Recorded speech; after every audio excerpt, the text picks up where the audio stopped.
en la Ciudad de México, así como asesor externo en diversas legislaturas locales y federales, y en dependencias del Poder Ejecutivo local y federal.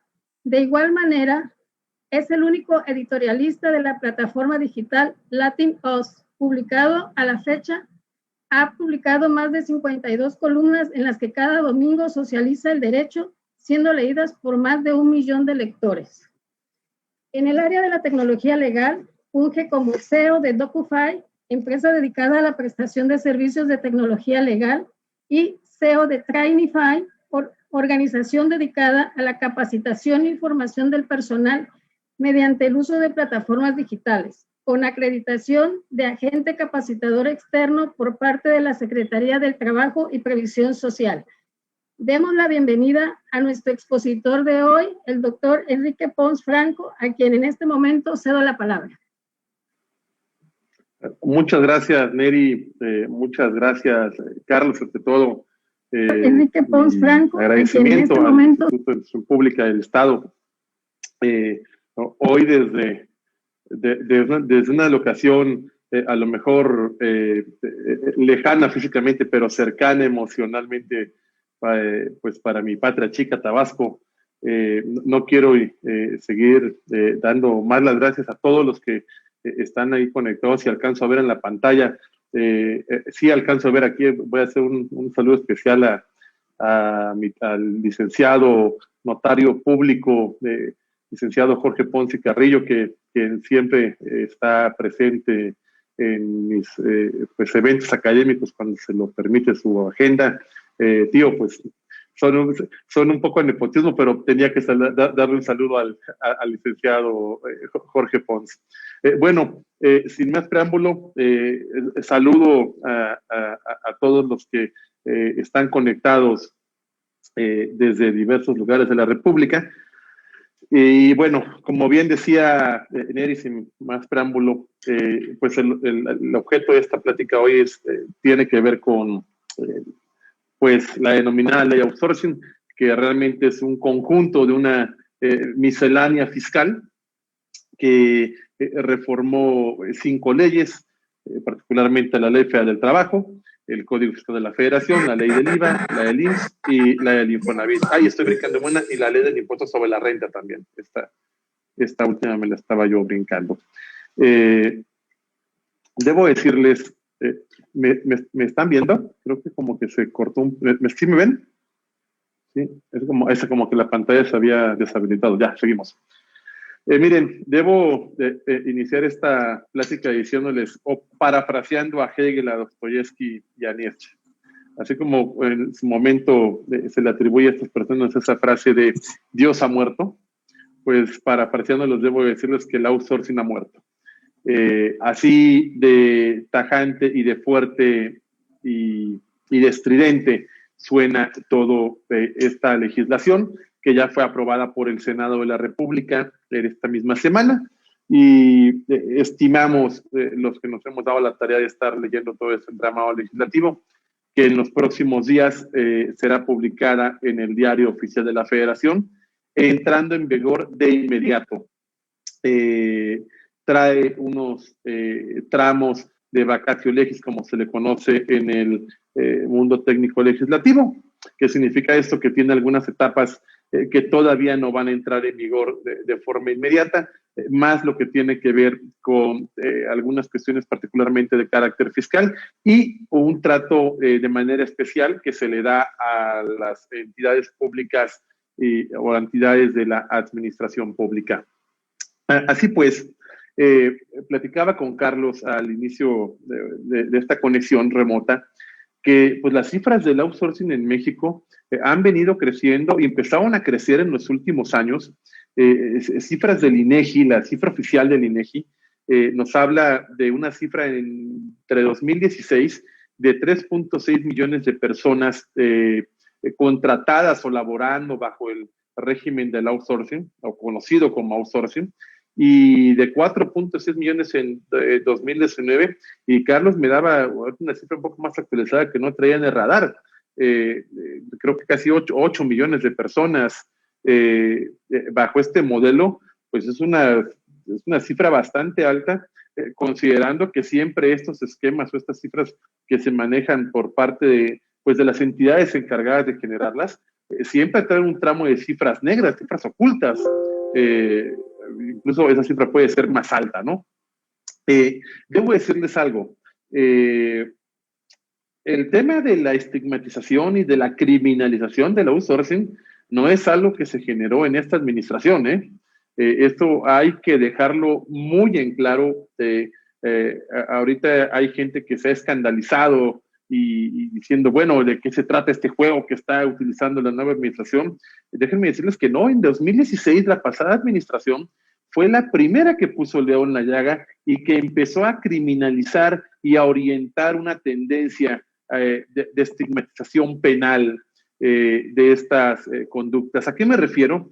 Miren, en el año 2016 la Secretaría de Hacienda y Crédito Público emitió una regla general donde empezó a condicionar o a pensar o a trazar una ruta jurídica en la que señalaba que los modelos de outsourcing eran una práctica indebida que estaba vinculada a operaciones por recursos de procedencia ilícita. Esas son expresiones que luego de pronto se empiezan a olvidar, pero que hay que tener presentes para poner todo siempre en su justa dimensión de la forma más objetiva. ¿Y por qué la Secretaría de Hacienda empezó a estigmatizar o a tratar de criminalizar esas conductas? Pues por una sencilla razón.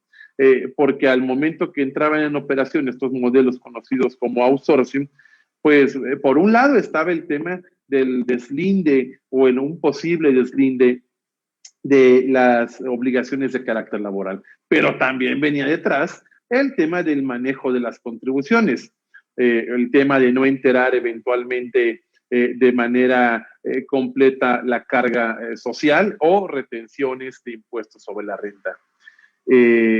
Bueno, eso por lo que tiene que ver a cifras generales. Ahora voy a también orientarme un poquito al tema del TEMEC, y eso del TEMEC es lo que vino a ocupar el lugar del antes denominado NAFTA o TLC, el Tratado de Libre Comercio con América del Norte, ahora se llama TEMEC. Fíjense que poca gente también le ha prestado atención a eso,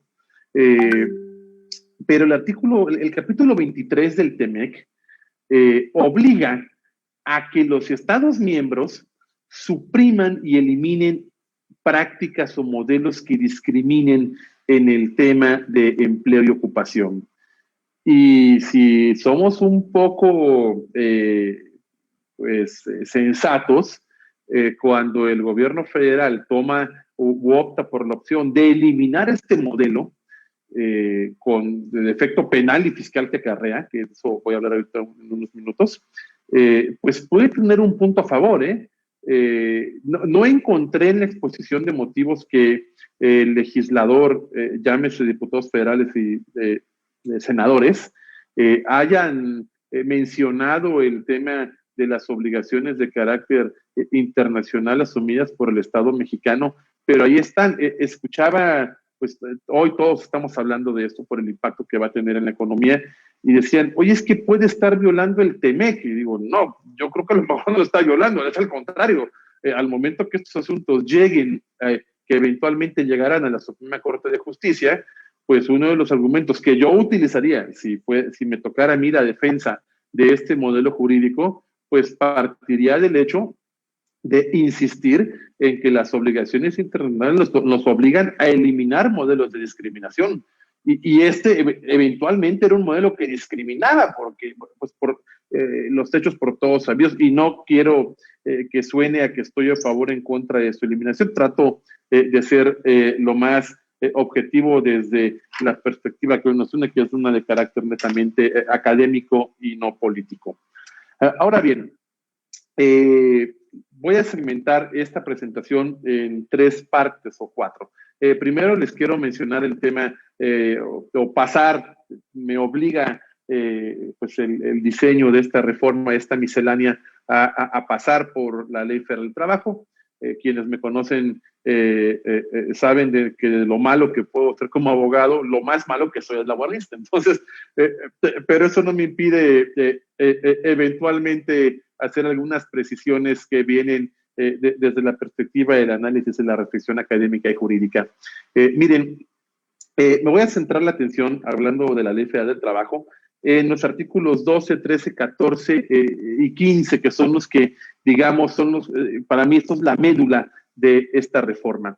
Como todos sabemos ya hoy en día, el artículo 12 prohibió, ya hay que meterlo en la cabeza, prohibió, eliminó, suprimió cualquier posibilidad de subcontratación laboral. Por eso decía al principio, el outsourcing ha muerto. Pensar que desde una perspectiva o una interpretación, y voy a acudir aquí a conceptos que se utilizan más en la doctrina jurídica, pensar que desde la senda de la interpretación jurídica, la literalidad de la norma, pues entonces ya esto ya valió, ¿no?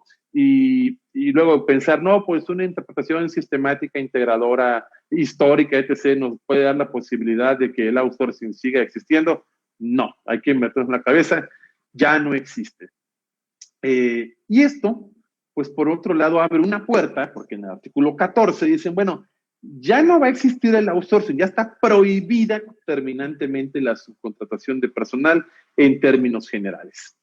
Pero en el artículo 13 dijeron, bueno, mientras el 12 prohíbe la subcontratación de personal, el artículo 13 habilita la subcontratación y habla de la subcontratación de servicios especializados.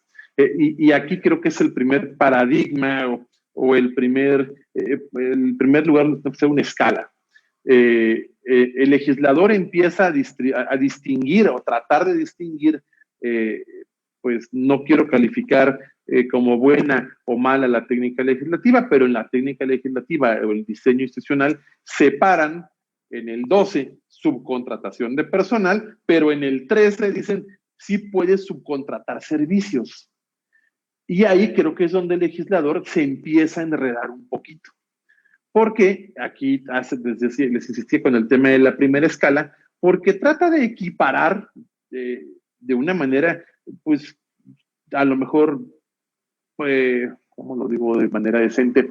De una manera, pues, poco ortodoxa, conceptos que no era el lugar para legislarlo en la Ley Federal del Trabajo. Porque cuando hablamos de servicios profesionales, pues estamos en la senda y en el campo del derecho civil o del derecho mercantil.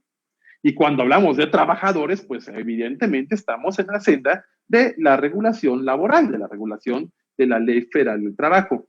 Y entonces por ahí, digamos, sería el primer lugar donde hago escala y digo, híjole, esto ya empieza como a sonar que va a traer problemas a la hora de aplicarlo y por supuesto de interpretarlo. Y luego te dice, el legislador extiende un poco la cobija y dice, bueno, vas a poder subcontratar servicios profesionales especializados, sea para obras o sea para servicios. Siempre y cuando esto no abarque o no choque con el tema de la actividad preponderante de la empresa que está requiriendo el servicio. Y también me refiero a ello más adelante. Bueno, encontramos en el artículo 14, digamos, otro posible bache. El tema de la solidaridad, de la responsabilidad solidaria. En el artículo 14, cuando nos habla, me estaba brincando, perdón, un tema muy importante también, puedes subcontratar, pero servicios especializados. Y entramos en otro problema. ¿Qué se va a considerar servicios especializados? Ya hasta aquí, fíjense, tenemos ya 3 conflictos en la interpretación. Juntar 2 conceptos que nacen de ramas jurídicas distintas. Una de laboral, otra del mercantil y civil. Luego tenemos otra ficha en el tablero. ¿Qué es actividad preponderante? Y luego tenemos otra, servicios especializados. Especializados o ejecución de obras especializadas. Lo más cercano que encontré en la Ley Federal del Trabajo para este concepto de servicios especializados, fue el de trabajos especializados, pero aquí estamos hablando de trabajo especializado en una senda y por el otro lado hablamos de servicios especializados. O sea, no hay una definición específica, no he encontrado una definición específica en algún cuerpo normativo, es por separado que se maneja esto. Y cuando hablamos de trabajo especializado, pues la ley del trabajo te dice aquel que requiere un alto nivel de profesionalización. Si siguiéramos esa senda de la profesionalización y equiparáramos el trabajo especializado al servicio especializado, pues entonces tendríamos que las empresas que vayan a dedicarse a dar esos servicios, pues van a tener que contar con empleados, trabajadores, socios, asociados, aliados, pues con un alto nivel de profesionalización, lo cual te llevaría eventualmente a dejar fuera, voy a adelantar un poco en esto, pues a empresas de servicios de seguridad o a empresas de servicios de limpieza, porque pues entenderíamos que eso no es un trabajo altamente especializado y mucho menos creo que pueda ser un servicio altamente especializado. Retomo lo que les decía del artículo 14. El tema de la responsabilidad solidaria para personas físicas que cuando se trate de la subcontratación de obras o servicios especializados. Y aquí vuelve otro problema, porque empieza a mezclar figuras de naturaleza civil, aislándolas de la naturaleza laboral. Si a mí lo que me está generando la relación jurídica, y no hablamos de relación de trabajo, de una relación jurídica entre la empresa que me está prestando un servicio especializado con un permiso, que ahorita les comentaré esto, que te va a extender la Secretaría del Trabajo y Previsión Social, estamos en una relación de naturaleza puramente civil. ¿Por qué? Porque ya sabemos que la subcontratación de personal está prohibida. Entonces, al cortar el tajo la relación jurídica en el tema laboral, pues nos situamos específicamente en el tema de naturaleza civil. Y entonces el legislador echa un paso para atrás en el siguiente artículo y dice, bueno, sí vamos a estar en el plano civil porque estamos hablando de una prestación de servicios, pero ¿qué crees? Vas a ser responsable de las obligaciones de naturaleza laboral. Y tú, oye, pero pues no que no había trabajo aquí, no que estábamos en otro escenario. Sí, pero sí habíamos dado un paso para adelante, pero creo que nos vamos a regresar. Y eso se extiende cuando le revisas la ley del Infonavit y la ley del IMSS, donde hay un tema también de solidaridad o de corresponsabilidad para el pago de las contribuciones. Y en el Código Fiscal también hay un tema de corresponsabilidad y solidaridad para el impago de las contribuciones cuando la empresa especializada pues deje de cubrir o de integrar retenciones de los trabajadores que prestan los servicios. O sea, creo que esto da para poner un poquito los pelos de punta. Pero bueno, también aquí entramos en otro supuesto, fíjense. El artículo 15 te dice, cuando empezamos a hablar de la posibilidad de que hayan empresas que presten servicios altamente especializados u obras especializadas, pues resulta que ahora estas empresas necesitan de un permiso especial de la Secretaría del Trabajo y Previsión Social que te va a incluir en un padrón y que te va a dar un permiso. Antes de entrar a la médula de lo que es este permiso, es la primera vez en mi experiencia como abogado que encuentro una figura que es como un híbrido para la generación de la afirmativa ficta, que es bueno, que está bonito de esto, que al final del día, si tú pides el permiso para hacer una empresa prestadora de especializado, estar en el padrón del artículo 15, pues vas a pedir tu permiso, ¿no? Y la Secretaría del Trabajo tiene 20 días para contestar. Hasta ahí creo que no hay ningún problema. Pero ¿qué va a suceder si pasado los 20 días la Secretaría del Trabajo y Previsión Social no te contestó? Bueno, pues a alguien se le ocurrió que dijeron, bueno, vamos a sumarle 3 días más. Tú vas a poder presentar un escrito donde vas a, una especie de excitativa para los abogados que me ven desde Tabasco. Hubo hace mucho tiempo en la legislación anterior de justicia administrativa, había una figura que se llamaba la excitativa de justicia, que era irle a recordar al tribunal, al entonces Tribunal de lo Contencioso Administrativo del Estado de Tabasco, que se acordara que tenía chamba pendiente. Y generalmente nunca sería para nada. Bueno, aquí dices, oye, fíjate, Secretaría de Trabajo, te aviso que te pedí un permiso y no me lo has contestado.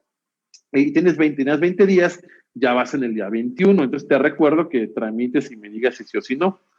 Y si pasan esos 3 días y la Secretaría del Trabajo no te contestó, se entiende que ya te dieron el permiso. O sea, es una afirmativa ficta procesal. No sé si me doy a entender.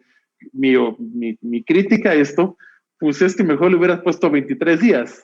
O sea, no, o le hubieras dejado 20 y la afirmativa inmediata. ¿Para qué le pones 20? Y entorpeces o le pones un bache a la empresa para decir, híjole, ¿sabes qué? Ya pasaron 20, dame 3 días más.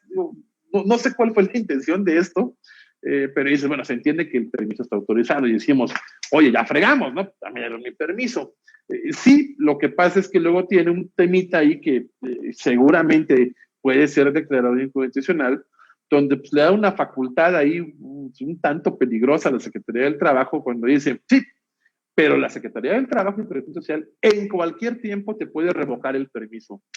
Y dices, ¿cómo que cualquier tiempo? O sea, no hay algo que se llama debido proceso. O sea, me tienes primero que citar, me tienes primero que dar el derecho a defensa adecuada para que yo comparezca ante ti, ofrezca pruebas y entramos en ese proceso, pues, que no está lo que está inventando Enrique Ponce, que está en la Constitución, es un derecho humano de cualquier persona, el derecho a la defensa adecuada, no nos debe espantar, pues. Y dice, no, la Secretaría del Trabajo en cualquier tiempo. Y cuando dice en cualquier tiempo, pues ya suprime la posibilidad de una expectativa de cómo me defiendo. Y luego pues, el legislador dice, ok, creo que se me fue un poco la mano, y entonces vamos a poner un parrafito abajo donde la Secretaría del Trabajo y Previsión Social va a tener una facultad de expedir unas reglas de carácter general para el registro. Y eso es lo que ya no me gusta tanto, porque ni siquiera estamos hablando de una norma de carácter reglamentario. O sea, estamos hablando de un documento que tiene que está en la base de los cuerpos normativos que tenemos en México. ¿No hubiera sido más fácil que el legislador, en aras de garantizar la seguridad jurídica de todos los patrones, en este caso del país, dijera, oye, pon ahí, ponlo en la ley? O sea, no dejemos esto al arbitrio de los criterios de una sola persona. Es mejor dejarlo en el tramo legislativo porque da certeza, da seguridad jurídica. Y bueno, aquí de alguna forma quedó, pues va a quedar en el plano de una disposición de carácter general. Igual considero pues que esto puede generar pues, tramos de incertidumbre jurídica. ¿Qué pasa si en la regla de carácter general pues la Secretaría del Trabajo pues se le olvida poner un proceso al menos de debido proceso? Pues también te deja pues un poquito fuera de lugar, ¿no? Luego pues en el 41 hay una parte que también se me hace bastante curiosa, cuando nos aborda el tema de la sustitución patronal, que está vinculado con el séptimo transitorio. Eso revísenlo cuando tengan chance. También está muy curioso. Ayer, justamente, no veo por aquí a mi querido compadre Miguel Romero, hace rato por aquí lo vi. Ahí está, ya vi a Miguel. Ayer que platicaba con Miguel, le dice, oye, fíjate que esto está pues bastante curioso, me decía. Me parece que el legislador nuevamente volvió a confundir el tema de la naturaleza de la Ley Federal del Trabajo, que es regular el tema laboral y parece que el legislador quiso regular el tema empresarial más que el laboral. Y aquí debo hacer hincapié en algo que en la doctrina jurídica, a lo mejor laboralista, poco se conoce el término, pero en la doctrina financiera tributaria europea hay un concepto que se llama autonomía calificadora del derecho. Voy a hacer una escala un poquito en esto. ¿A qué se refiere esto de la autonomía calificadora del derecho en el caso financiero y tributario? Que las ramas autónomas del derecho, o que tienen reconocida esa autonomía, llámese derecho penal, civil, laboral, fiscal, financiero, tributario y cualquier rama, agrario, por citar algunos ejemplos, pues permiten o habilitan desde el punto de vista de la doctrina que el legislador cree figuras autónomas. Hay un ejemplo que siempre me gusta poner cuando hablo de autonomía calificadora. No sé si conocen pues, una figura jurídica que se llama el fideicomiso. Es una figura que, pues, que no existía en el sistema jurídico mexicano, se extrapoló de la familia jurídica del common law, o sea, de los anglosajona, inglés, estadounidense, y entonces decimos, bueno, vamos a traer el fideicomiso, lo tropicalizamos, ponemos la figura del fideicomiso en México, como una figura que permite operar de forma transparente, negocios, servicios públicos, etc. Y bueno, el legislador en México categoriza al fideicomiso como una persona. O sea, para efectos fiscales, un fideicomiso tiene registro federal de contribuyente.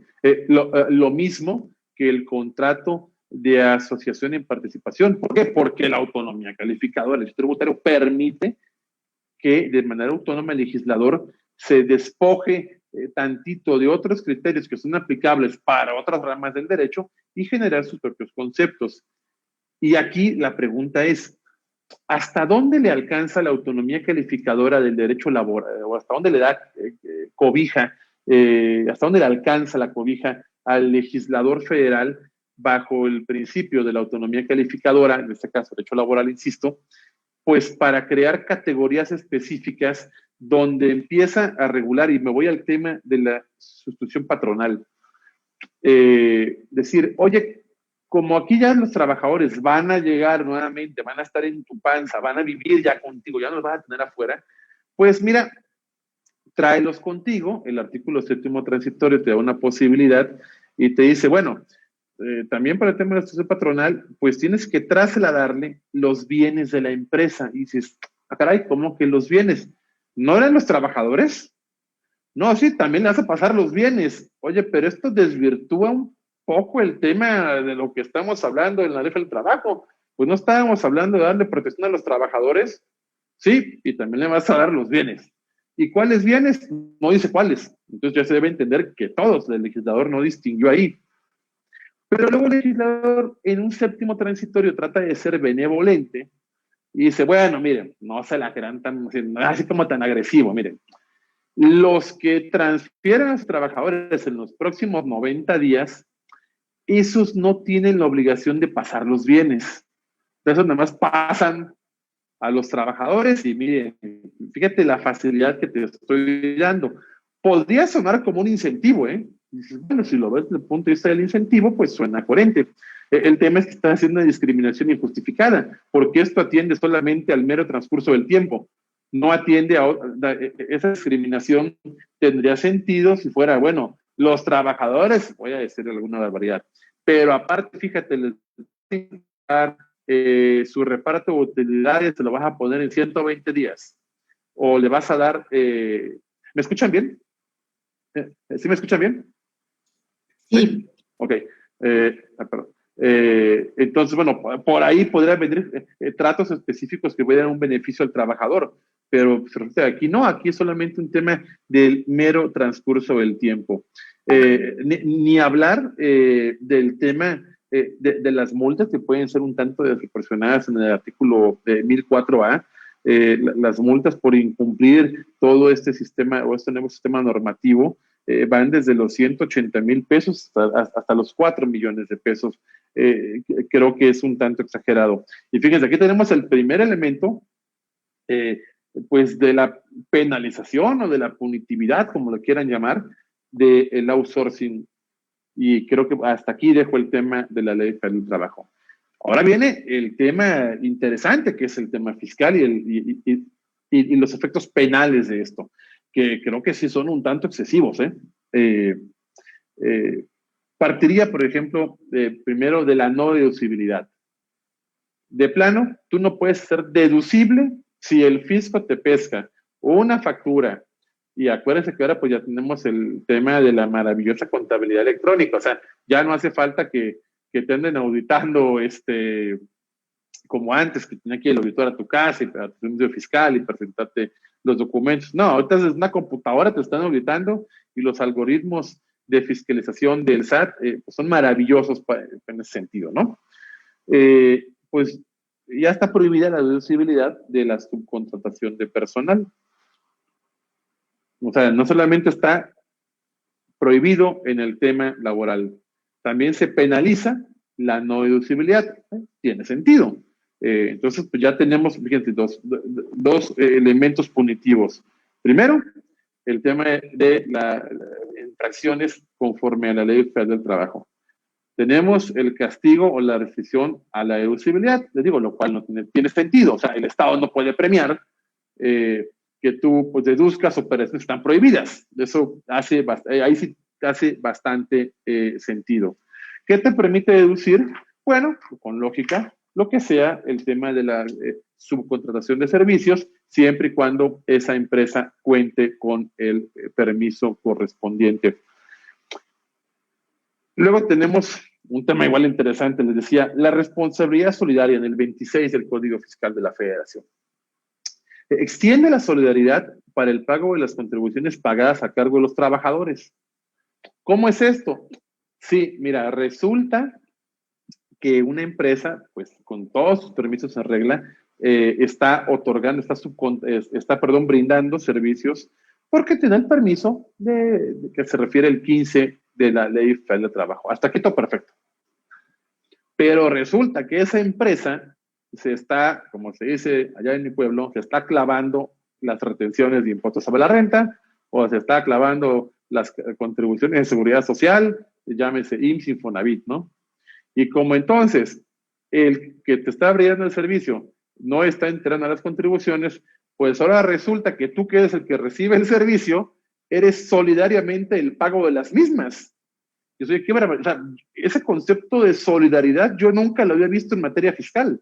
Puede haber los conceptos de corresponsabilidad fiscal tienen sentido, digamos, cuando el legislador trata a través de una cadena de identificar a las personas que deben de pagar porque están vinculadas o emanan del mismo núcleo de negocio, pero aquí no, aquí son operaciones separadas.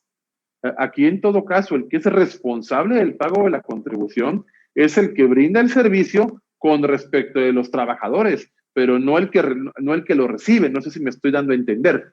Entonces aquí ya se pone un tanto más agresiva la cosa, ¿no? Luego el tema, que te llevamos otro elemento de castigo, o para desincentivar de plano cualquier posibilidad de que contrates o subcontrates a unos que tengan permiso. Las infracciones graves en el sistema normativo del 75, 81, 82 del Código Fiscal de la Federación, hay una punitividad excesiva también para el tema de las obligaciones. Primero, le traslada la obligación al contratista de fiscalizar las actividades o de lo que está haciendo el que le brinda el servicio. ¿A qué me refiero con esto? Pues prácticamente cada vez que vaya a realizar una operación o a pagarla o a pagar un servicio, le vas a tener que pedir al que te brinda el servicio que te exhiba recibos, documentos y todo lo que acredite que pues no se está clavando los impuestos a cargo de los trabajadores. Y aquí pues ciertamente ayer les comentaba esto con Miguel Romero, me dice, oye, aquí también hay un tema de datos personales, o sea, ¿cómo vas a garantizar que quien recibe la información del otro lado no trafique con ellos? Eso quedó ahí un poquito al vacío, no habla nada de eso. En todo caso, pues tendríamos que acudir a los principios que establece la Ley Federal para la protección de los datos personales. Y aquí también las multas son altísimas. Van desde los 150,000 a los 300,000 pesos por cada obligación incumplida. Yo eso lo interpreto como que, oye, si eran 100 trabajadores, entonces por cada trabajador te voy a contabilizar porque cada uno es un universo distinto. Entonces, por cada obligación te voy a ir contabilizando uno. Ya te cuento, puede ser una cifra ultra contramillonaria en función de esto.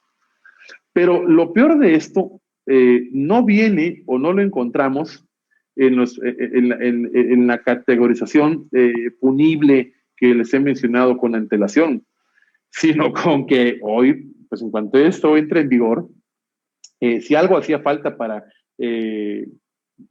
pues punitivizar o esta política punitiva por la cual el legislador ha optado en nuestro país, es que, no sé si ya se dieron cuenta, ya lo leyeron, pero a partir que esta norma entre en vigor, pues está criminalizada la subcontratación de personal, la simulación de las operaciones que tengan que ver con contratación de personal.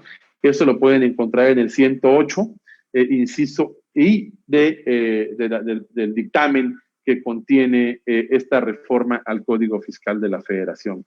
Y esto, pues sí, está un tanto grave porque, déjenme les cuento. El artículo 92 del Código Fiscal de la Federación establece que para proceder penalmente en el tema de delitos fiscales, entre otros presupuestos, se requiere, cuando se trata del 108, se requiere la querella de la Secretaría de Hacienda y Crédito Público. Ello con independencia del Estado que guarden los procedimientos administrativos. O sea, tú te avientas y te pones a jugar al intrépido y dices, me la voy a, así como mucha gente hace con la compra y venta de facturas, me la voy a aventar porque no me va a pasar nada. Y dices, bueno, pues, no te va a pasar nada, pero hay una legislación que te criminaliza. Y dices, yo voy a seguir subcontratando porque no me importa, yo lo hago porque lo quiero hacer. Bueno, ya te ubicaste en el supuesto del 92. No sé si lo sabían, pero eventualmente echen una revisadita al artículo 108 del Código Fiscal de la Federación. Todo lo que tiene que ver con el artículo 108 del Código Fiscal de la Federación está vedado para temas de conmutación, sustitución o beneficio con la compurgación de penas.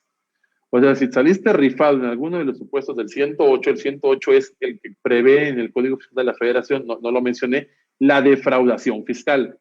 Y aquí quiero enfatizar algo que se confunde desde hace un año en México, con la reforma penal fiscal que entró en vigor en 2020. Comprar y vender facturas no es defraudación fiscal, ¿eh? Comprar y vender facturas es una conducta asociada a delincuencia organizada. No se equivoquen, ¿eh? Comprar y vender facturas no es defraudación fiscal. Eso está en el 108 del Código Fiscal de la Federación. Si ustedes revisan el 400 bis del Código Penal Federal, ahí es donde van a encontrar un tipo penal específico que tiene que ver con la compraventa de facturas. Y la gente no se equivoque, no, es que la acusaron de defraudación fiscal. No, hombre, bueno, fuera que te acusan de defraudación fiscal, al menos simple, porque la defraudación fiscal simple todavía alcanza o puedes aspirar a una medida que no esté vinculada con la prisión preventiva. Si estás o sales las rifas y vas a entrarle al tema de la defraudación fiscal calificada, que es donde se ubica hoy por hoy en el texto de la reforma aprobada ya por el Congreso de la Unión, pues hoy por hoy, si tú contratas a una persona o te la rifas subcontratando sin permiso o simulas la contratación de una obra o servicio especializado, te vas a ubicar insisto, en la defraudación fiscal calificada. Y aquí esto lleva a una reflexión, pues que esto invita a una reflexión. Si ustedes revisan los supuestos de punibilidad, el bien jurídico tutelado, que una frase que nos encanta decir a los abogados y repetirla. ¿Qué es esto del bien jurídico tutelado para los que nos están bien, no son abogados? O retomar el concepto fundamental de esto. Pues el bien jurídico tutelado básicamente es lo que la ley busca proteger. Voy a acudir a un ejemplo simplista. En el delito de homicidio, el bien jurídico tutelado pues, es la vida. En el caso de los delitos fiscales, pues el bien jurídico tutelado, pues ¿cuál sería? Pues las contribuciones. El Estado tiene que velar, siendo nuestra obligación constitucional, contribuir al sostenimiento de los gastos públicos de federación, de estado y municipio de la manera proporcional y equitativa que dispongan las leyes, pues tiene lógica que deba ser castigado y deba ser perseguido aquella persona que a través de medios artificios pues evade el cumplimiento de sus obligaciones fiscales. Porque en el entendido bajo los postulados de la Escuela de la Hacienda Pública Clásica Alemana, pues quien desfalca, quien defrauda al Estado, debe ser castigado con toda la severidad y que amerite y esté establecido en las normas. Hasta ahí estoy de acuerdo. revisen todo el 108 del Código Fiscal Federal y vas encontrando con cierta lógica. Quien defraude de aquí y acá tiene penas de 2 a 5 años. Quien defraude de acá de 3 a 9 y de acá de 2 a 9 años. Ok, tiene sentido. Esa es la defraudación fiscal simple. Luego entramos a la defraudación fiscal calificada, que es donde se ubica este presupuesto normativo. Ya cuando hablas de calificada, es una conducta donde el Estado dice, no, es que mira, te voy a castigar, pero no te voy a castigar con un manazo, te voy a castigar con abatazos, pues si lo pusiéramos en términos tan estériles. Sí, te va a llover aquí en la milpa porque, pues, si ves el inciso A te dice usar documentos falsos, el B te habla de valerse de artificios o no presentar declaraciones o simular operaciones. Hasta ahí entiendo, todo está estrechamente vinculado con la hacienda pública, con recibir dinero. Pero en la fracción I, cuando ustedes la lean con calma, pues encuentras que el bien jurídico tutelado está segmentado en 2 supuestos. El primero que dice realizar esquemas simulados para servicios especializados u obras especializadas. Dices, oye, pero ¿esto qué tiene que ver con los impuestos? O sea, no le encuentro mucho hilo a esa política pública de criminalizar el outsourcing solo por el hecho per se de ser outsourcing. Y luego te dicen en abajo, pero espérame, el otro escenario es subcontratar personal sin permiso. Y yo, caray, entonces, ¿de qué pretendía el legislador proteger aquí? Quería proteger los ingresos públicos, las contribuciones de seguridad social, lo cual tendría sentido, pero eso no es lo que dice la norma. La norma solo castiga la conducta. Les voy a poner un presupuesto en este caso. ¿Qué sucedería si tú dices, pues me la rifo y subcontrato? O sea, no me importa. Subcontrato personal y me vale más que esté prohibido en la ley de trabajo. Pero quien te brinda el servicio, resulta que paga sus contribuciones. No sé si me van siguiendo. O sea, le brindas y él paga retenciones de ISR, paga impuestos sobre la renta, paga IMSS, paga seguridad social.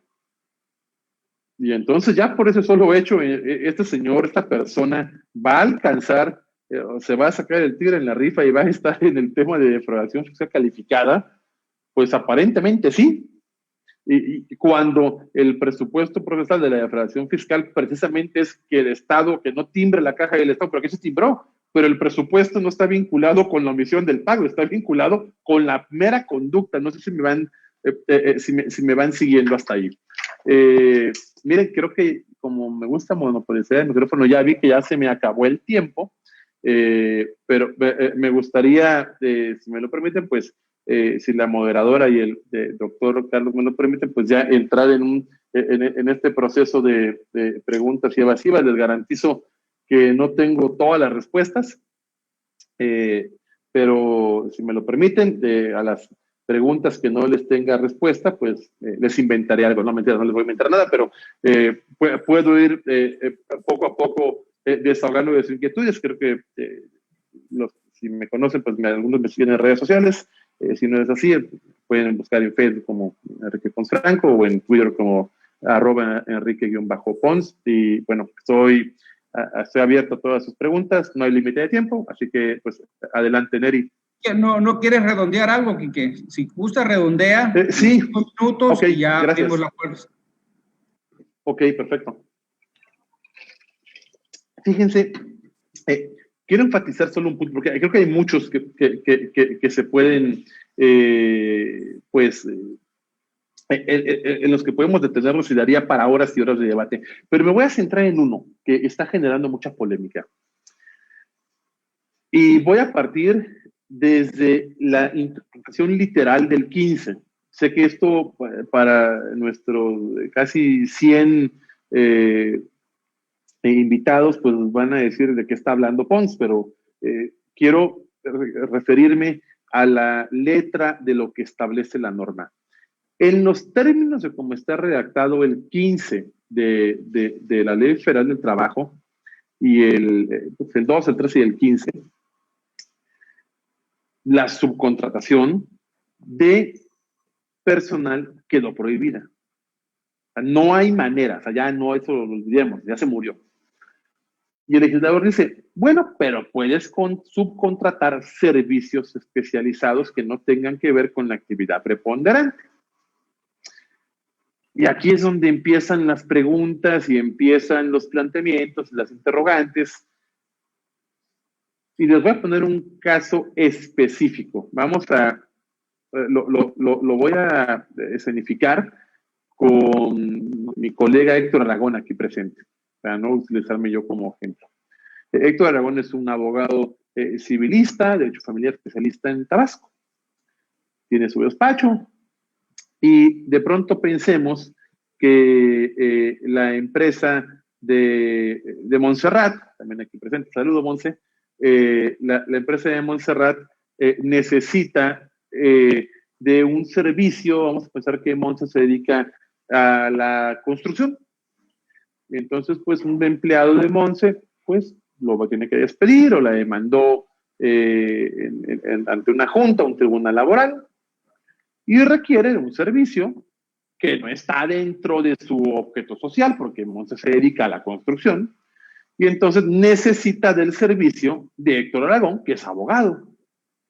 La pregunta es, ¿Héctor Aragón necesita un permiso de la Secretaría del Trabajo y Previsión Social para prestar un servicio especializado a Monse? La respuesta que hasta hoy tengo a esa pregunta es, en los términos que está redactada la norma, es sí.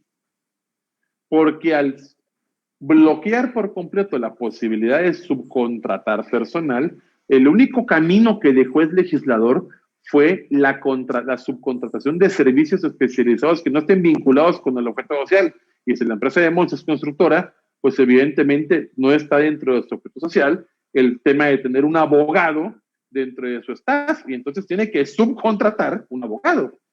Tiene que subcontratar el servicio de un abogado, un servicio profesional, una relación de naturaleza puramente civil. Y como la norma no distingue entre una cosa y otra, pues entonces si aplicamos la norma bajo el primer criterio, que debe ser la interpretación literal, pues nos puede llevar a ese camino en un exceso interpretativo de la misma. Pero no para ahí.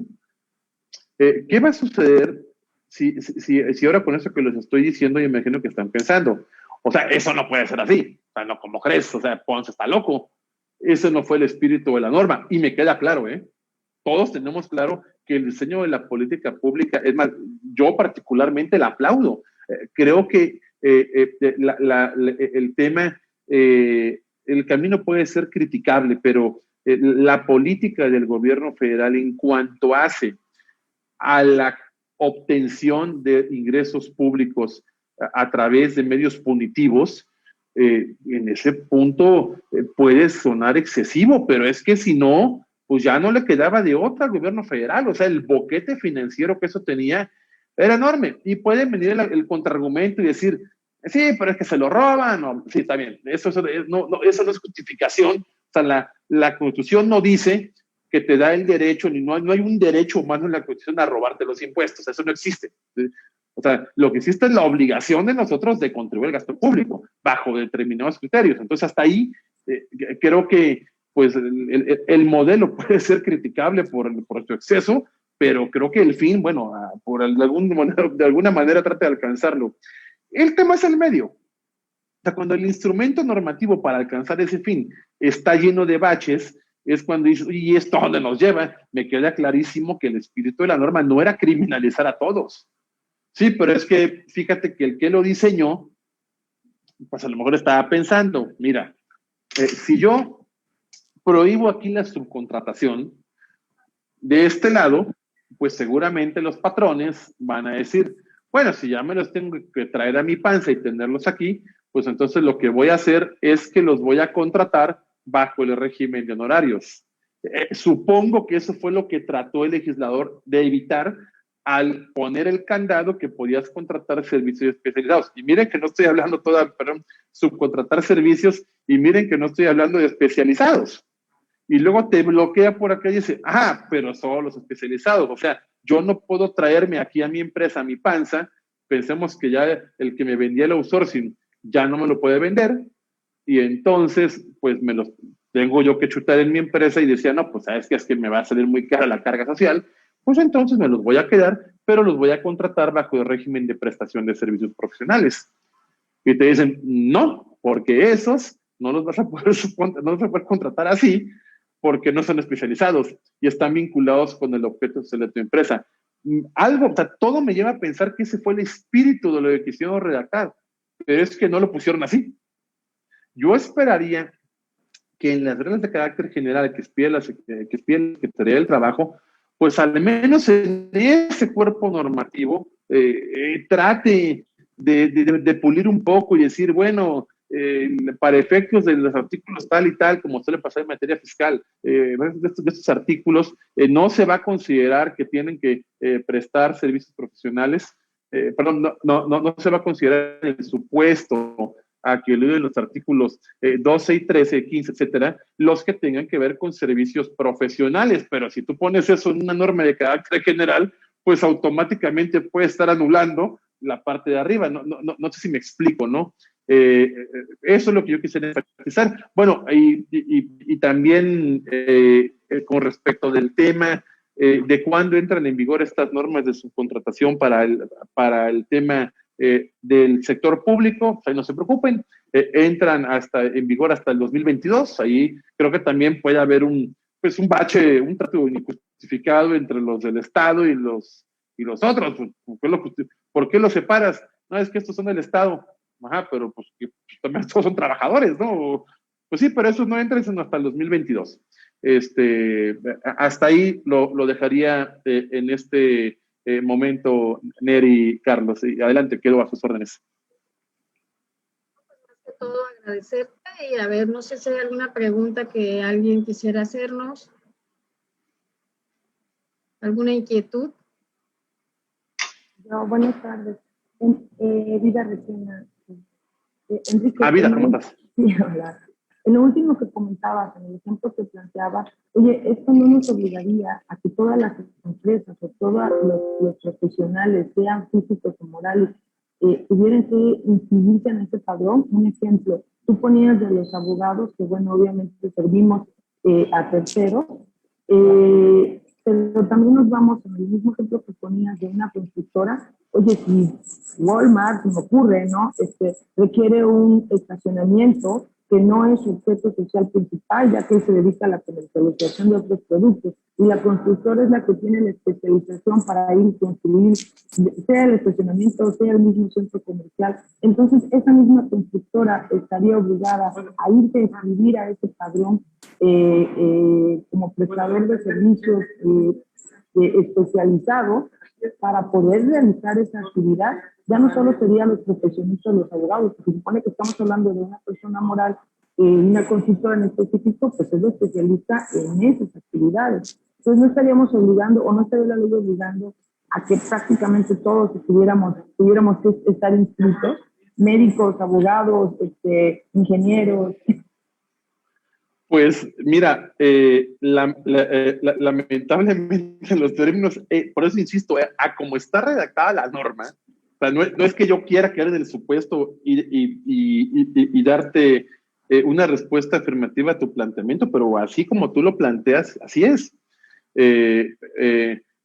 Un grupo empresarial o una constructora, pues su objeto social es evidentemente construir, no es prestar servicios profesionales de esta naturaleza. Y entonces el caso que pones es perfecto, y Walmart necesita un edificio, pues porque Walmart no se dedica a hacer edificios. Entonces, siendo que eso no es actividad preponderante, ¿qué tiene? Vamos así de atrás hacia adelante. Para llegar al edificio, ¿qué tiene que hacer? Subcontratar a alguien, porque él no lo puede hacer. O sea, la salida que te dejó la ley federal del trabajo fue la subcontratación. Siendo que como tú no lo haces, pues te vas a la sub. Y cuando me voy a la sub, pues solamente puedo ubicarme en el supuesto de subcontratación cuando sean empresas que lleven a cabo servicios especializados.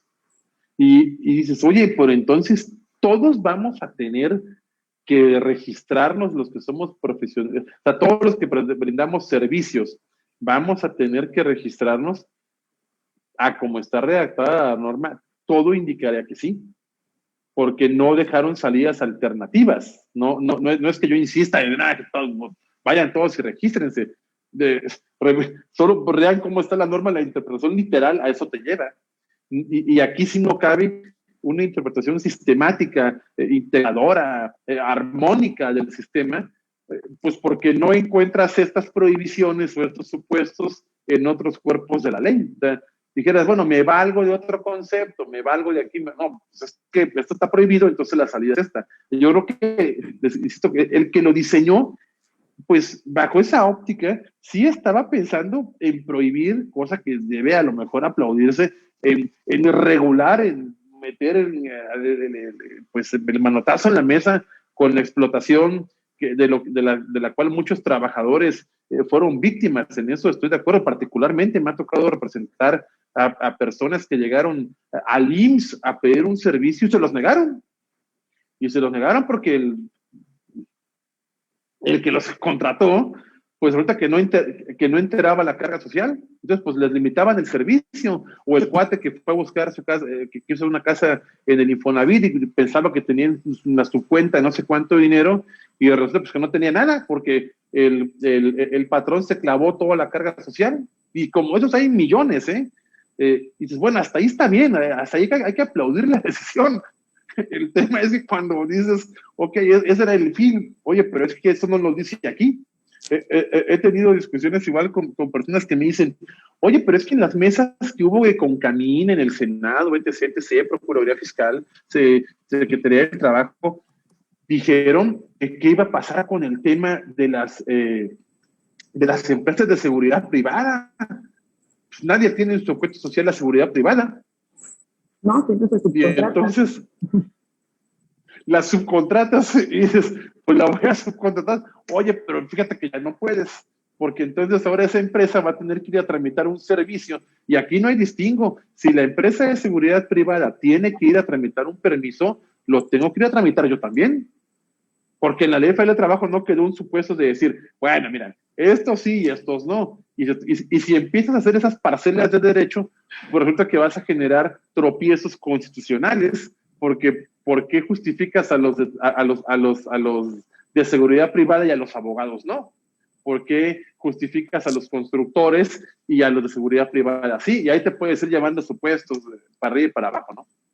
Espero haberte dejado con más dudas, vida. Nos pregunta Arturo Hernández, ¿qué pasa con la modalidad de asimilados a salarios? ¿Qué pasa con la modalidad de asimilados a salarios? Esos realmente no los tocan aquí en la norma, o sea, esos siguen estando. Bueno, si lo ves así, y es una buena pregunta de Arturo, gracias. Sí, Arturo lo conozco, es un buen amigo mío de Querétaro, es un experto inmobiliario de acá de la ciudad de Querétaro, buen amigo. Es una buena pregunta, Arturo.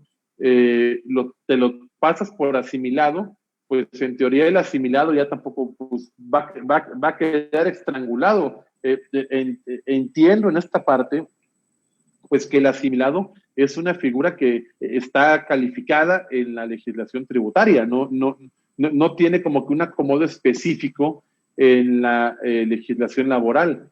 Pero vuelvo al tema, al haber excluido completamente en la Ley Federal del Trabajo los presupuestos de subcontratación específica, pues eso me llevaría a mí a pensar, esto lo estoy anticipando un resultado, es una pregunta que no me había hecho antes, a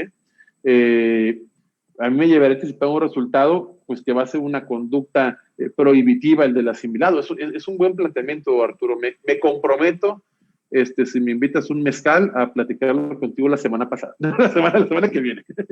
Nos pregunta Gabriela González, ¿cómo contratas los servicios de un contador, por ejemplo? Bueno, es precisamente. Gaby, ¿cómo estás? Ya te perdí, Gaby, no te veo, Gaby, mi queridísima Gaby. Ya te vi, Gaby, ¿cómo estás, Gaby? Gaby, una buena amiga también por acá de Querétaro, experta inmobiliaria. Cuando quieran comprar una casa en San Miguel de Allende, acudan con Gaby. Yo no tengo todavía una, pero Gaby conoce todas las que la tienen. Gaby, es una muy buena pregunta. ahora, ¿cómo vas a contratar un contador? Es el planteamiento que hacía ahorita al principio. Pues en teoría, si mi objeto social no es prestar servicios contables, pues yo lo lógico es que voy a ir a buscar a un contador, voy a ir con Neri Maldonado, que es una contadora experta, igual te la recomiendo, amigos, muy buena contadora, muy buenos servicios. Entonces voy con Neri, digo, pues, Neri, quiero que seas mi contadora. Y la pregunta puede venir, oye, pero pues, Neri está en el padrón. Si Gaby González no se dedica a la contabilidad, pues es obvio que su actividad preponderante no es esa. Y entonces Neri, en teoría, pues tendría que brindar un servicio. Me planteo escenarios que les comparto, ¿no? A lo mejor a veces mi mente va mucho más rápido de lo que puedo procesar. Pero miren, imagínense cómo le vas a ver al SAT cuando tú timbres y pagues una factura que diga prestación de servicios. O sea, se va a ver así como que, prestación de servicios. Venga por aquí, yo quiero revisar que usted tenga usted su permiso. No, es que fíjese pues, que yo pensé que no lo necesitaba. No, como no, mire, el 15D del Código Fiscal de la Federación dice que cuando usted quiere hacer deducible servicios especializados, necesita tener un permiso la empresa que te lo está pidiendo, bueno, que te lo está brindando. Y entonces, pues, te vas a ver entrampado ahí en esta en esta dicotomía, Gaby. Excelente conferencia, estimado Enrique. Un comentario. La idea de la reforma o su espíritu es el impedimento de la subcontratación de personal. En el caso de servicios prestados, en los cuales no se pongan a disposición trabajadores a favor de clientes, ¿no entraría en la prohibición? ¿Qué opinas? Saludos. Felipe Aldana.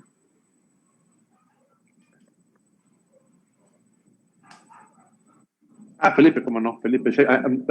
Aquí estoy leyendo a Felipe. Reforma en el caso de servicios prestados, no se pongan en disposición de trabajo. No sé, sí, claro, pienso que entras en la misma, o sea, pongas o no pongas trabajadores, bueno, si pones trabajadores a disposición, pues estás en el supuesto del outsourcing puro, ¿no? Y en el caso que aunque no los pongas a disposición, pues creo que aquí lo que te encorseta, lo que te limita, es el condenado permiso ese al que te obligan a tramitar.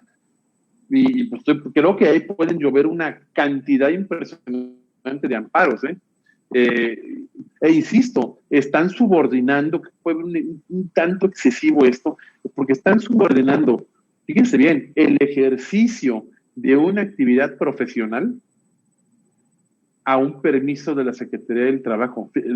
Lo enfatizo. Yo soy prestador de servicios profesionales, por un lado, y hasta donde yo recuerdo, a menos que lo hayan modificado en estos días, el artículo 5 de la Constitución me señala que a nadie se le puede prohibir dedicarse a trabajo mientras sea lícito. Y al no tener yo el permiso dichoso pues evidentemente pienso, humildemente, que están limitando la posibilidad de que yo trabaje y ejerza mi profesión, ¿no? Después, esa sería la respuesta que te daría, querido Felipe. Luis Loredo, soy dueño de una empresa de tecnología. Por mi objeto siempre tengo que mandar a mis trabajadores a las empresas u oficinas de mis clientes. ¿Tendría que registrar mi empresa en el padrón de la ST cuando no me dedico a administrar personal? Gracias, Pedro Villar. Pedro, ¿cómo estás? Pues lo comentábamos hace un par de horas, mi querido Pedro, gracias por la pregunta.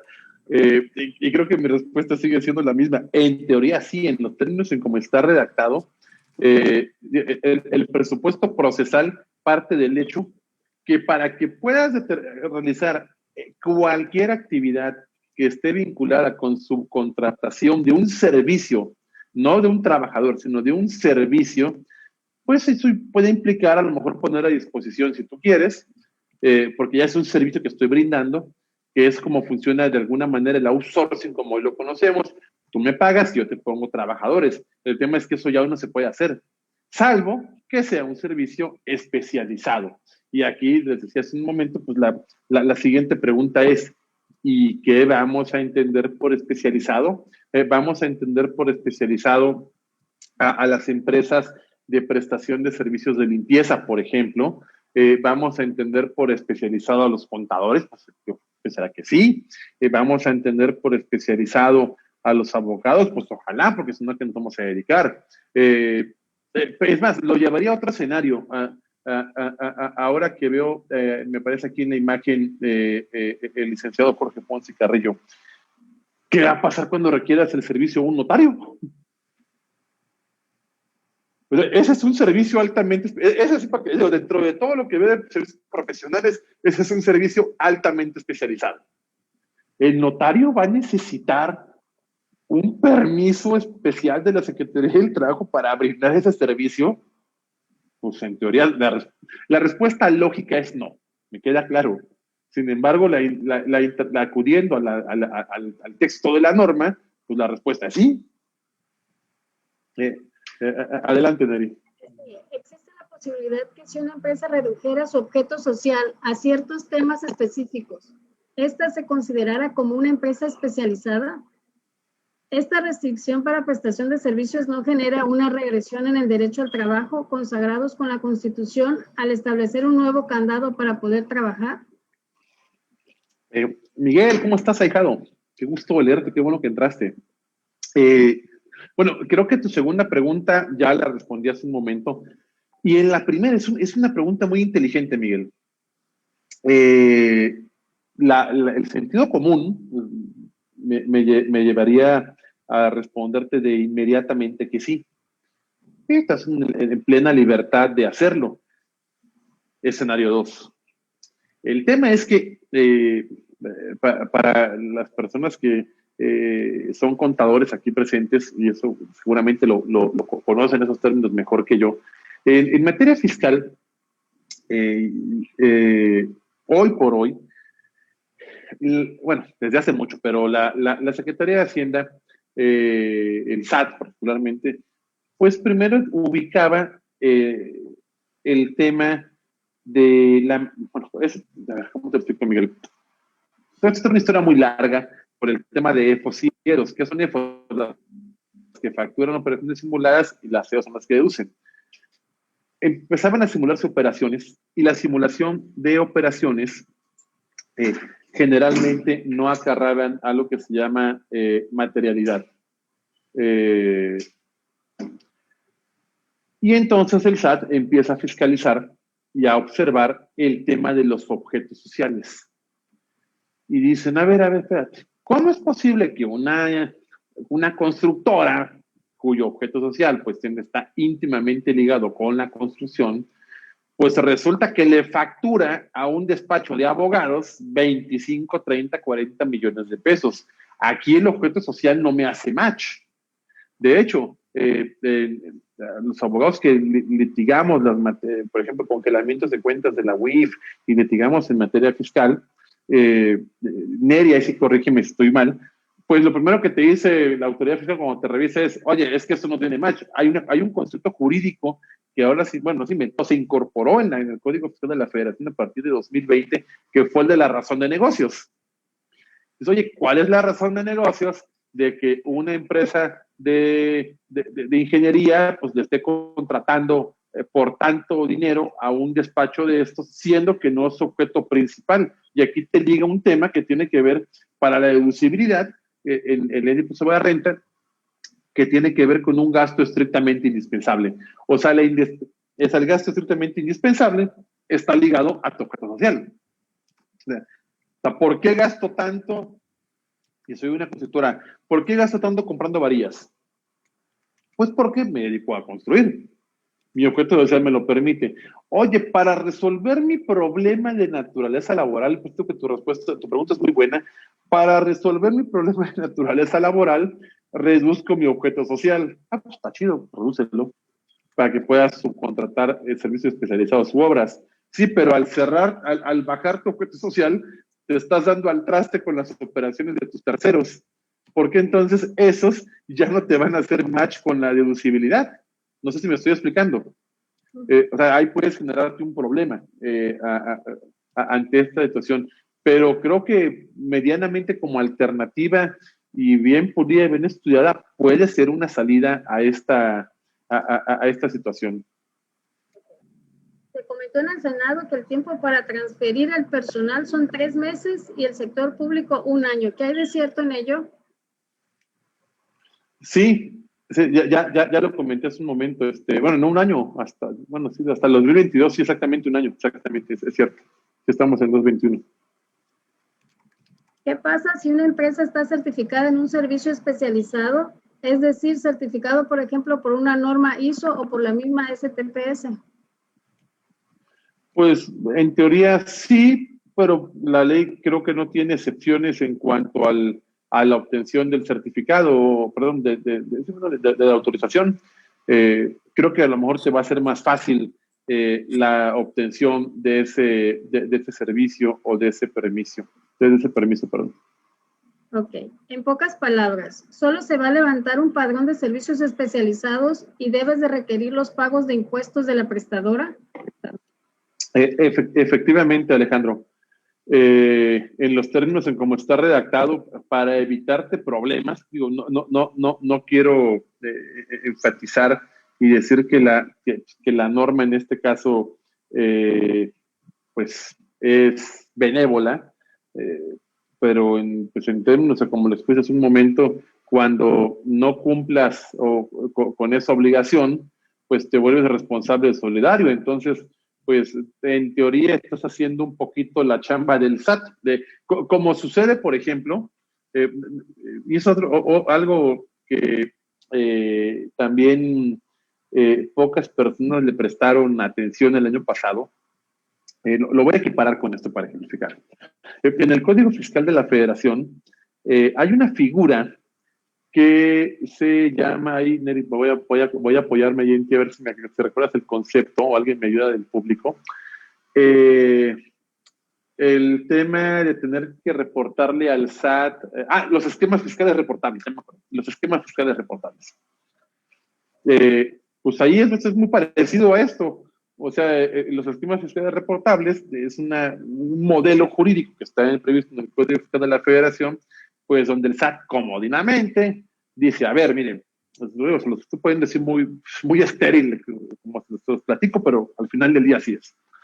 El SAT en el 2020 dijo, miren, como a mí no me alcanza para estar estudiando todos los modelos creativos que existen en México, pues para disminuir la carga fiscal, y cuando digo disminuir la carga fiscal, quiero decirlo desde la ley, o sea, utilizando las opciones que la ley te permite, no simulando, utilizando los esquemas las posibilidades lícitas que la ley permite, pues disminuyes tu carga fiscal. Eso no es evasión, eso no es defraudación, eso es creatividad, utilizar modelos interpretativos. Pues resulta que el SAT dijo el año pasado, híjole, sí, pero sabes que a veces a mí no me da el coco para entenderlos. Entonces, cuando a ti se te ocurra un esquema fiscal reportable novedoso, así, algo que a nadie se le ha ocurrido, me lo vas a tener que venir pues me lo vas a tener que venir a reportar. Y tú, mira acá toda madre, ¿cómo que te lo reporto? O sea, oye, pues yo me puse a estudiar, y oye, perdón por la expresión que utilizas hace un momento, o sea, ¿qué a todo dar? O sea, voy a tener, yo estudié, me preparé, ahora yo te voy a ir a poner a disposición y explicarte cómo fue que yo entendí un modelo. Y digo, pues esto un poquito, pues es muy parecido aquí, o sea, te ponen a hacer la chamba, pues a ti. Y pues esto sí es pues, un poquito grave, ¿no?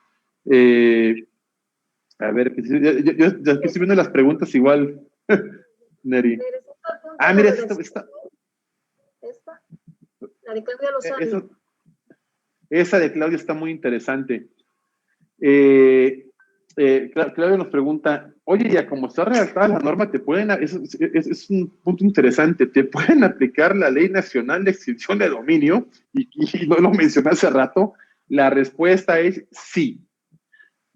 En términos, el año pasado que entró en vigor la reforma penal fiscal, que fue una miscelánea de reforma a la Constitución, al 19 particularmente, luego una modificación al Código Nacional de Procedimientos Penales, al Código Penal Federal, al Código Fiscal de la Federación, a la Ley Nacional de Extinción de Dominio, a la Ley Nacional para la Prevención y Combate a la Delincuencia Organizada?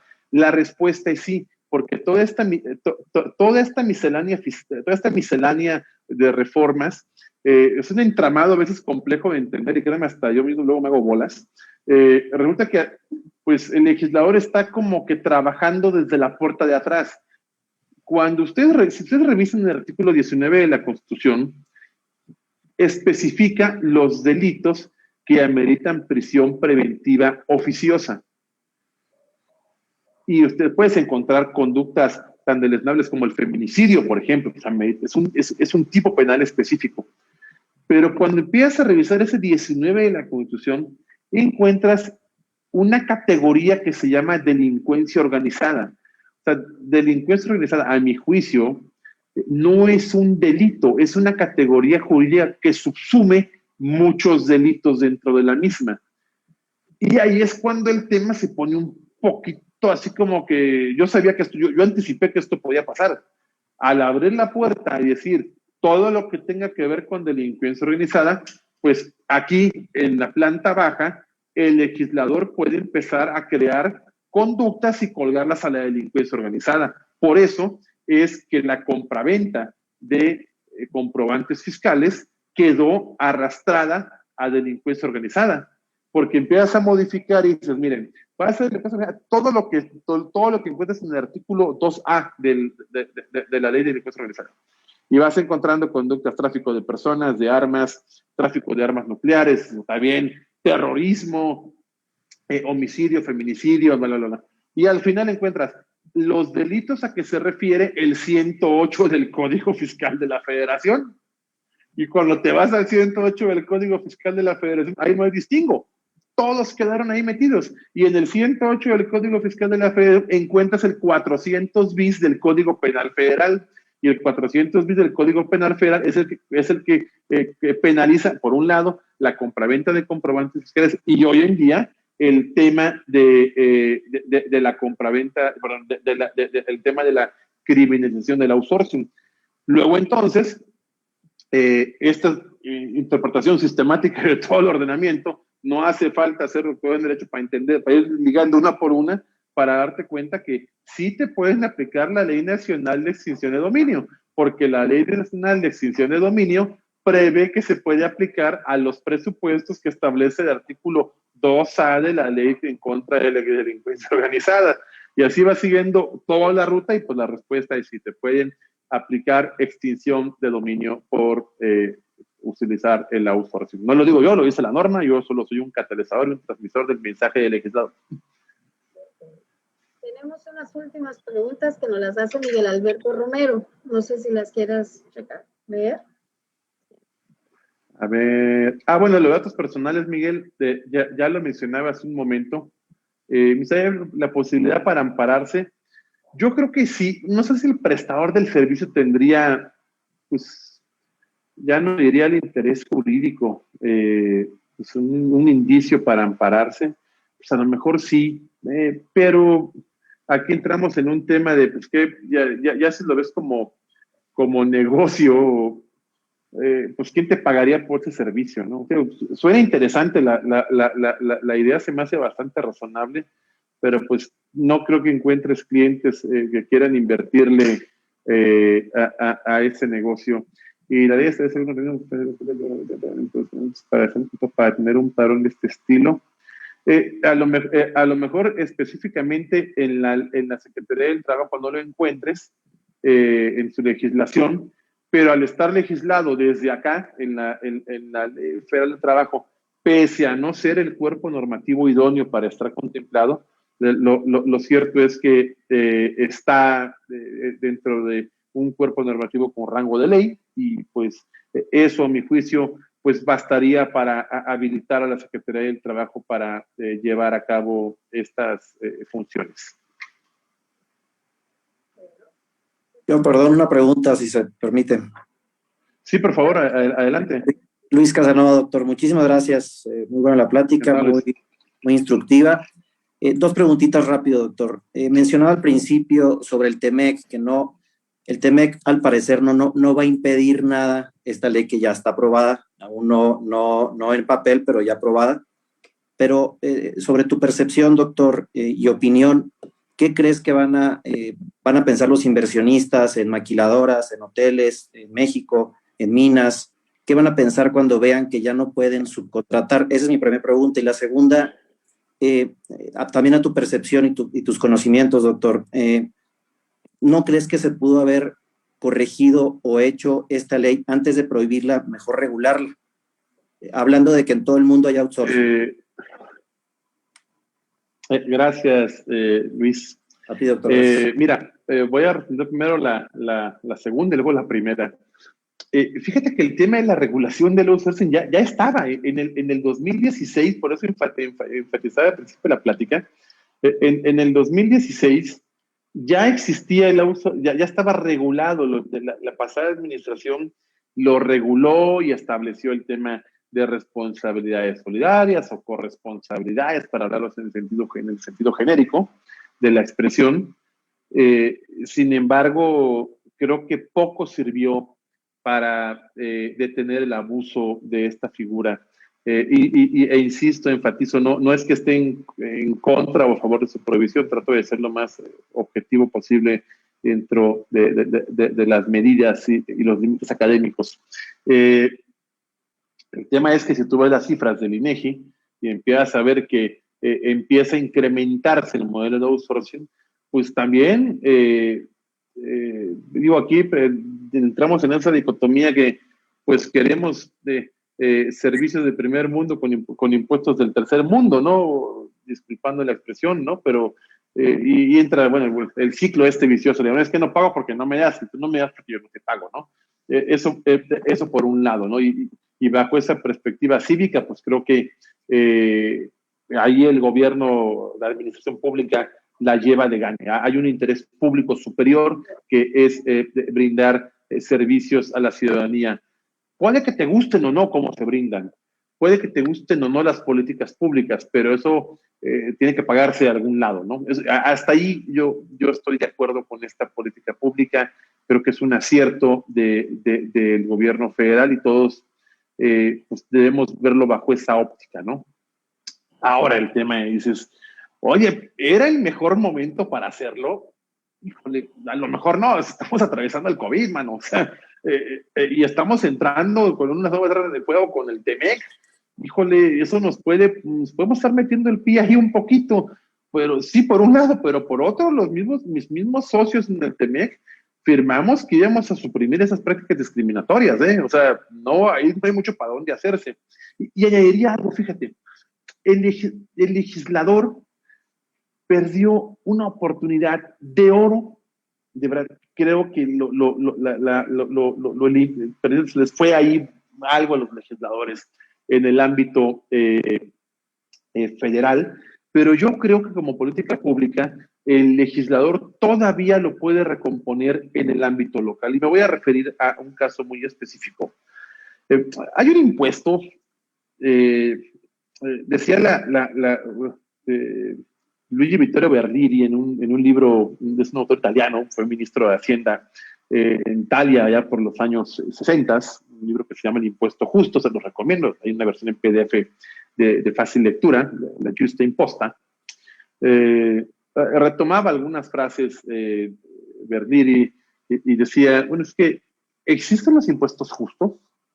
Pues, la verdad es que suena poco lógico cómo justificar cuando la administración le mete la mano al bolsillo del contribuyente. Para eso tendríamos que recurrir a la historia y la doctrina alemana de la posguerra o de la Primera Guerra Mundial para poder ir entendiendo esto, la justificación que se le da. Pero lo cierto es que el legislador no necesita explicarnos por qué nos quiere meter la mano al bolsillo de los contribuyentes. No vamos a encontrar en ningún texto constitucional por qué nos mete la mano al bolsillo del contribuyente. Entonces el 31 de la Constitución y te dice, bueno, pues la justificación se encuentra primero en el plano de la reserva de ley, segundo en la proporcionalidad y tercero en la equidad, y que esté destinado al gasto público. Si tú sabes jugar bien esas fichas, pues prácticamente crea impuestos el que se te ocurra. Sí, pero eso no justifica que el Estado empiece a crear luego impuestos que nos meten tiros en el pie. Me voy a revisar, a concretar. Hay un impuesto en México que se llama el impuesto sobre nóminas. Impuesto absurdo, vamos a decirlo así, tonto, por decirlo de manera muy suave, que se creó ya por los años de los 80s, cuando a alguien, algún genio en la Secretaría de Hacienda, se le ocurrió que pues para poder tener más ingresos, mira que fíjense qué genios, ¿por qué no le cobramos a los patrones por tener trabajadores? Oye, qué genios, cabrón. O sea, ¿por qué no se le ocurrió eso a alguien antes? Mira. Y la Suprema Corte de Justicia, pues dijo, no, pues espérate, pues, es que son ingresos públicos y no. Sí, es un impuesto constitucional, dicen. Oye, pero es que en la doctrina clásica financiera tributaria, pues solo encontramos dos fuentes de tributación. O sea, encontramos la tributación al gasto y la tributación al ingreso. O sea, dígase, lo conocemos como IVA o como renta. Y dicen, pero mira, vamos a crear un impuesto, una categoría así en medio entre los dos, que se va a llamar, que vamos a encontrar la capacidad contributiva en las erogaciones. Y dices, oye, pero es que las erogaciones es un gasto, o sea, es como un IVA, o sea, estoy gastando dinero de mi bolsa y la estoy mandando para allá. Sí, pero es que aquí no adquieres nada. Mira, peor tantito, trataba en el IVA, me llevo algo de mi patrimonio, aquí lo que obtengo es una fuente de trabajo. Dicho sea de paso, le estoy pagando un salario. Segundo elemento, ese cuate cuando recibe ese dinero paga impuestos. Yo pensaría, si los legisladores locales quisieran atenuar como política pública el impacto que va a tener esta transición, esta transformación, creo que a lo mejor sería un buen momento para suspender temporalmente en algunos estados, como Tabasco, por ejemplo, que tiene pues una economía que está todavía recuperándose de embates y de la naturaleza, etcétera. A lo mejor sería un momento para... ¿Perdón? Alguien habló, no escuché. A lo mejor sería un buen momento para suspender temporalmente el impuesto sobre nóminas para que puedas adaptar el impacto que va a tener, pues recuperar. Imagínense lo que le va a costar a las empresas, ya olvídate la carga social. Esa era sí o sí. ¿Cuánto les va a costar el impuesto sobre nóminas? A lo mejor están esperando y dicen, bueno, mira, esto nos beneficia porque pues voy a captar más lana.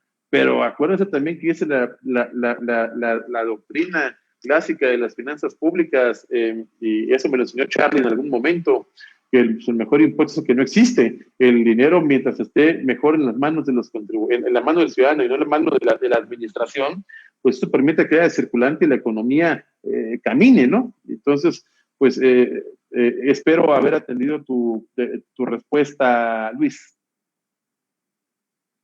Claro, tu pregunta, Esteban.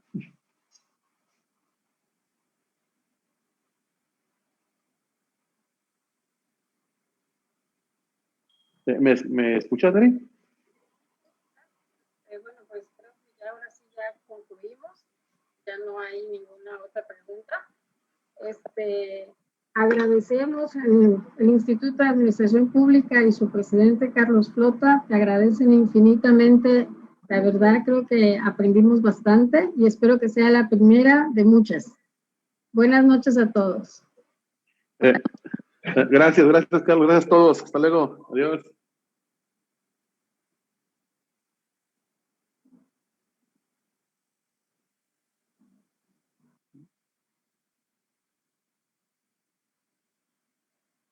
Hasta luego, saludos, maestro. Un saludo, maestro. Gracias, hasta luego. Un saludo, doctor Enrique.